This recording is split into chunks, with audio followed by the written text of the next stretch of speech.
Hey guys, welcome to today's 16 Galaxies video. Thank you for Jefferson Tan for sourcing this figure for me.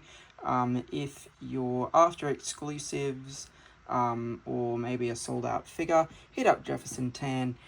Usually you can get them in like the first few hours or so of an exclusive being announced.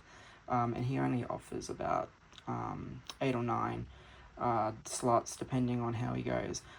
So it is vital that you get in quick if it is something you're interested in.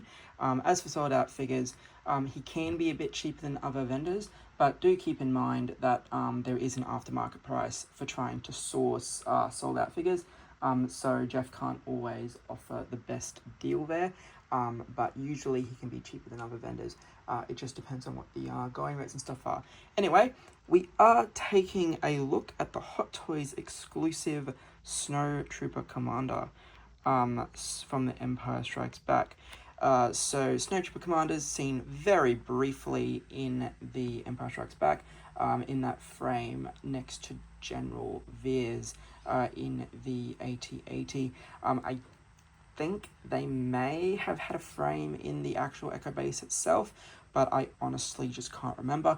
But I know most famously, if you pause it next to Veers, you will see a Snowtrooper in a very different helmet to everybody else. So we do have the Hot Toys exclusive logo there. Coming down, we have the standard 2-style box with an actual image of the figure. And then coming down, we have our MMS, which this time around is going to be 835 Snow Trooper Commander, and we have an image of the figure there in an alternate pose, and then we have the figure in an alternate pose as well. This side of the box just reminds us who it is and the fact that it's a Star Wars figure, and the back of the box has all of your warnings and whatnot. As always, we are going to have an art insert, and this time around it is the Snow Trooper Commander showcasing both weapons. And a pose that's different to that on any of the box art. And then down the bottom we have the Star Wars logo and a reminder of who he is. Alrighty, being a trooper, he isn't really going to come with too much. So he is going to have 2 relaxed hands, one on the so this one here would normally be on the figure. I've swapped out the figure for the trigger hand. We will see that shortly. We are going to get 2 of these waving gesturing hands. You can see that the inside of the glove features textured pattern. Very, very cool. Definitely very, very detailed despite being simple greys and whites. So we are going to get that in a right and left hand configuration there. We are going to get a pair of fisticuffs, again showcasing that different material. And then as said, we are going to get a pair of trigger fingers, depending on which hand you want him holding the blasters in. We are going to get the dreaded sand display base. This time, however, it is snow, so at least it's something cool. And we get our metal nameplate Snow Trooper Commander from Star Wars. We, of course, are also going to get the classic E11 Stormtrooper Blaster Rifle. This one has a bit of a shine to it that I haven't seen in a while. It looks quite newish, which is nice. Something a bit different. It's still got all the nice detailing and washes and stuff. It just looks a bit newer than normal blasters. Maybe because this guy didn't get a whole heap of screen time, they thought maybe his blaster wouldn't be worn. Who knows? Alright, and now we have the Stormtrooper Commander himself.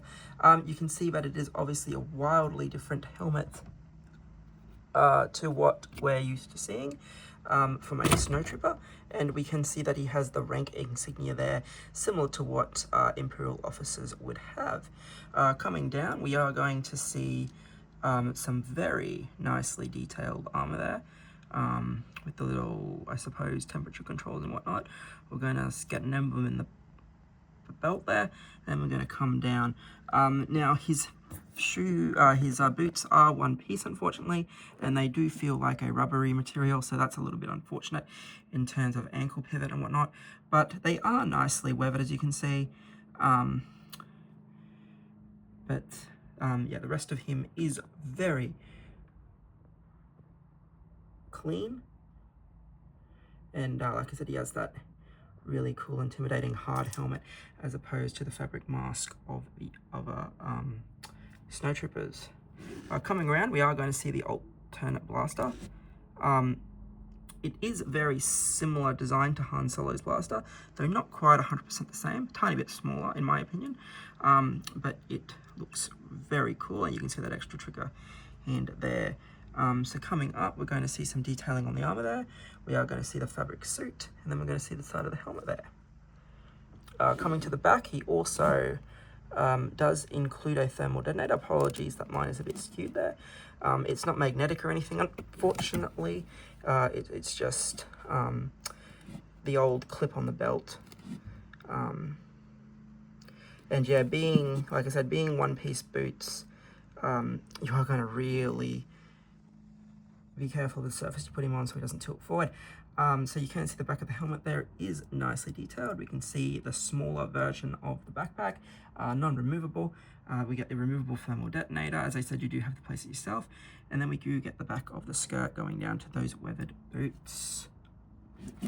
We do see a bit of a communicator or weather control, whatever you want to call it, on the gauntlet there.